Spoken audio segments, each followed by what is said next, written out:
Y'all just further now. What is good, YouTube? We got some breaking fresh news here for you, being broke by The Independent. Donald Trump being brought back on YouTube. We got this Trump News Live, YouTube to end Trump January 6th ban as Stormy Daniels hush money indictment looms. The article goes on to say from The Independent, YouTube is ending its ban on Donald Trump from the platform. The video sharing site originally deplatformed the former president for inciting violence in the immediate aftermath of the Capitol riot on January 6th. A spokesperson told Axios it has been determined that the threat of violence is past and voters should hear equally from the major national candidates in the run-up to the 2024 election. What threat of violence has passed? I want to know what they are looking at that is showing them that that violence across this country is going down, or it is at any kind of point that the threat of it has passed. We are on the imminent threat of World War III around the corner. Banks are failing left and right. East Palestine was essentially nuked by chemicals, and all major statistical significant factors relating to violent crime across the nation in all avenues would tell you that senseless violence is at the all-time high. Maybe not an all-time high, but senseless violence is completely on the rise. YouTube to lift the Trump ban today. The former president has been unable to post anything to his channel since the January 6th attack on the U.S. Capitol after violating the platform's policies for posting content that incited calls to violence. YouTube said it would lift restrictions on Mr. Trump when it determined that the risk of violence has decreased. Again, what are they looking at? Because, and obviously for different reasons, economical, not for January 6th at all. But man, restrictions were also placed on whether people could comment on Trump's videos. This will also be lifted when the ban ends. The videos that YouTube determined violated its policy about inciting violence were removed and will not be restored. Again, they're such liars. Donald Trump did not have no videos on his YouTube page inciting violence. YouTube's Vice President of Public Policy, Leslie Miller, told Axios that from today, the Donald J. Trump channel is no longer restricted and the ability to upload new content is restored. We carefully evaluated the continued risk of real-world violence, balancing that with the importance of preserving the opportunity for voters to hear equally from major national candidates in the run-up to an election, Miller said.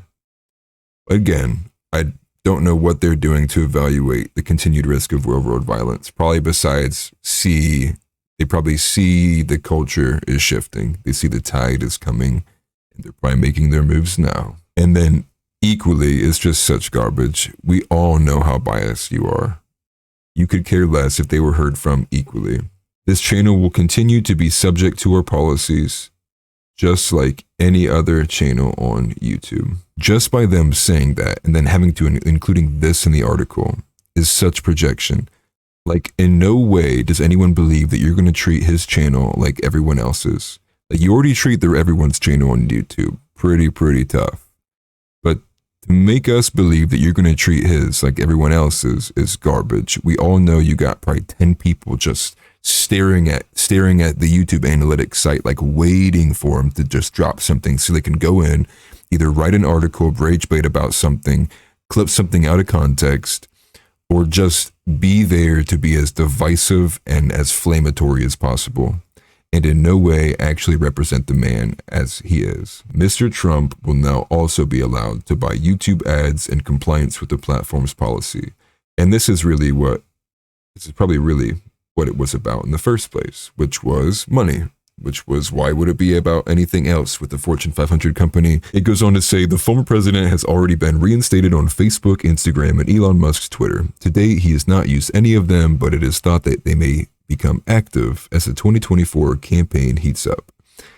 Again, this is about them wanting to capitalize on the election cycle, everyone being hyper-focused, going to YouTube for sources of information because the MSM mainstream media has worked itself into such a hole that people know, like, YouTube is where people go when they want short videos that are breaking down articles, like similar to, I mean, exactly what I'm doing right now, because nobody wants to go to CNN and be told they're white supremacists for not wanting to get some mystery liquid injected into their body. And this also, another point I have for this too, which probably plays into it and could be a major component or maybe a minor component, we don't know, I really don't know, is how much is Rumble taking away from YouTube? How much ground have they been gaining? So, not pictured here, but very recently, Russell Brand did a pay-per-view comedy special with Rumble. I haven't seen the numbers on that, but from what I've seen so far, he's doing extremely well. You have on screen, though, the Dan Bongino show, 100,000 views 1 hour ago. Then you have like Dave Rubin down here, the Rubin Report with 14,000 views. Matt Kors down here with 60,000. Steve Will Do It's there with 100,000. I don't know who that is. And then there's another Late Show there with 60,000. So it seems like there are people who are doing well on Rumble. I myself have only posted one video to Rumble. I haven't really made the dive into it because, I mean, when you just look at it and you deal with it, YouTube is superior in the aspect of everything that is user interface and anything related to that, like actually like how polished the product is.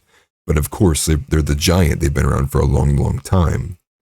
But I think Rumble's doing really well for where it's at now, which makes me think I should probably start mirroring a lot more of my content rather than the ones that I just pick and choose, which again, it's only one video or so, and it's not like I've marketed it at all. So who knows? Because again, you know, Donald Trump, got to make sure you can make your money and ad revenue off Donald Trump. The media lives off of him, essentially. They live off the rage bait they can create with his profile, his picture. And I'm saying this article is rage bait, you know. I mean, maybe rage bait for people on the left because they just can't stand him so much. They would make sure that he would ensure that he was silenced forever. But again, yeah, this 1 hour ago, YouTube to lift Trump ban today. And who knows if he comes back? I really doubt it, especially with how he treated all the other platforms. He's just staying on Truth Social. And you got to think too, it's not like his presence was erased from the platform. Donald Trump's given out, I mean, here in the last month, I think 2 or 3 statements just through Forbes breaking news, like YouTube channel. So, you know, they're going to make their money off of his name, his face, his likeness, because that's all really what it's about to these companies in big tech. Probably even more so than actually pushing an agenda. But that's all I got for you today. Hope you have a good one. Peace.